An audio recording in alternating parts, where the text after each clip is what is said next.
Ladies and gentlemen, excellencies, partners of our conference, let me start by extending my sincere thanks to the University of Luxembourg for the opportunity to hold our conference at such a prestigious venue. Thank you very much. Let me start by something obvious, saying that disinformation today affects almost every country in the world. For undemocratic totalitarian states, it has become an integral part of the almost, we would say today, public activities in which vast sums of money, resources are invested. These states very often cooperate to create a global system of false narrative targeting democratic societies, democratic states, societies, and democratically elected governments. Here, by the way, I can recommend to you the book of Anne Applebaum, Autocracy Incorporated, which describes how this system of global disinformation is functioning. This disinformation narrative is perpetuated not only by fake false media, fake messages, but often in its today's reality also by national politicians who use it to gain or to retain power. From our Polish, not only Polish, but Eastern European perspective, the key actor in this disinformation system is obviously Russia. Through disinformation, it continues its efforts to dismantle NATO and the EU, to justify aggression against Ukraine, to stir up hostility towards Ukrainians, but also to make the international community limit or even cut the aid provided to Ukraine. Poland is one of the countries that is particularly exposed to Russian disinformation.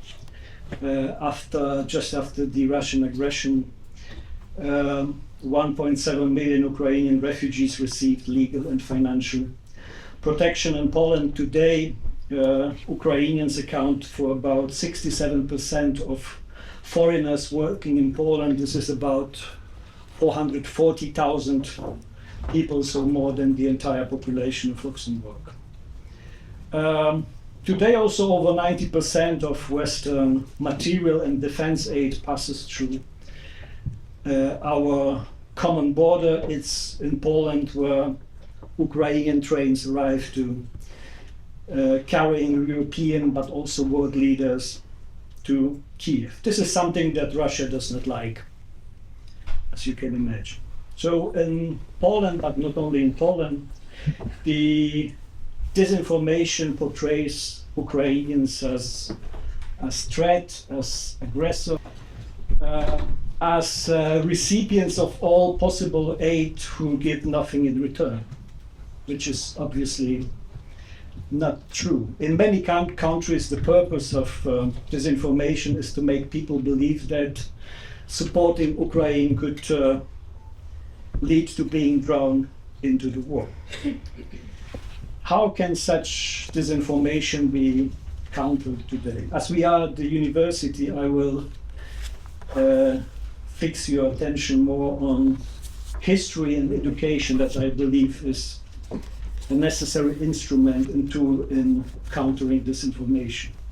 Why? Because what we are expecting today is a continuation of what we have faced before, but only in a different form. For centuries, Eastern Europe was perceived by Russia as sphere of its influence, and nothing has changed in this respect. It's still not a common knowledge that in 1939, when Poland was aggressed and the Second World War began, 3 weeks later, Poland was also attacked by Russia. The official pretext for the aggression was the same as few years ago in case of Ukraine or in Georgia: the need to protect the minority. The necessity of this protection forced the Soviets to do very bad things in our country, but also in other countries, including deportations of people.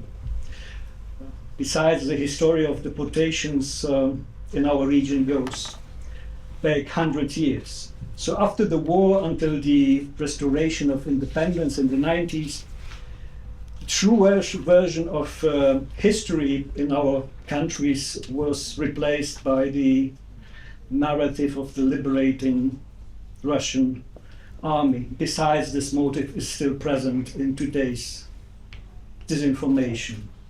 Whilst the West was dynamically developing after World War II, we lived in a state of permanent disinformation. At the time it was not called disinformation, it was called propaganda. Listening to Radio Free Europe, Radio America, but also Radio Luxembourg was our way to counter disinformation. This year marks an important anniversary, especially for Poles and for Hungarians. In the autumn of '56, Russia brutally suppressed the uprising against the Soviet-imposed regime. Over 2,500 people were killed. 200,000 people fled the country.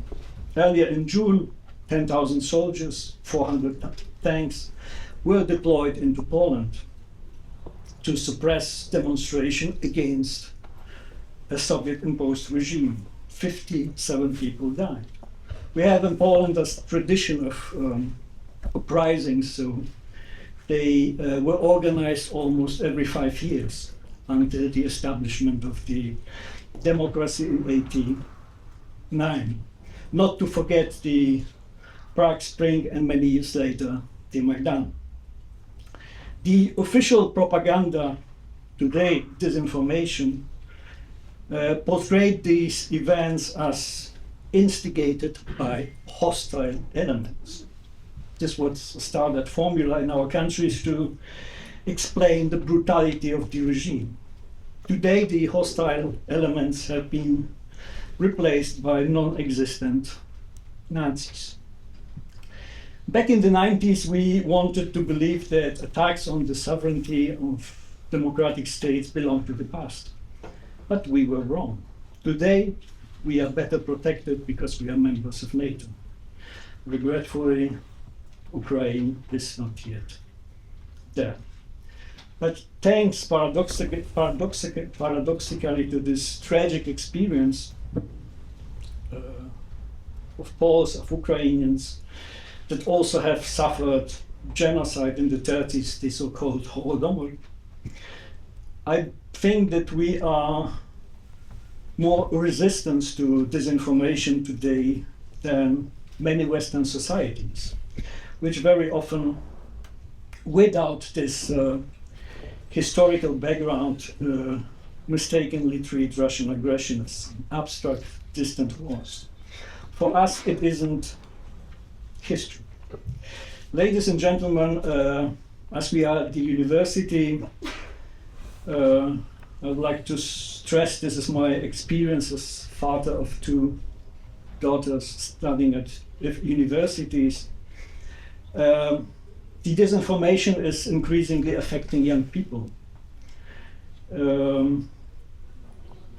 It's here where young people are educated and will one day decide about the future of the world and of the EU, without knowing how the world used to look like. It's difficult to understand why it looks the way it does today. But let me finish with a positive element, the good news. So even if people's societies are temporarily overflooded and motivated by false narratives, in moments of historical importance for the nation's future, people are still capable of uniting, mobilizing, and rejecting falsehood. This is what happened in Poland 2 years ago, what happened recently in Hungary. This is how Romania and Moldova coped with Russian interference. But we still have to have in mind that, as I said at the beginning, disinformation affects every country in Europe, and we have to take effective action against it. Thank you for your attention. I wish you an interesting and inspiring conference.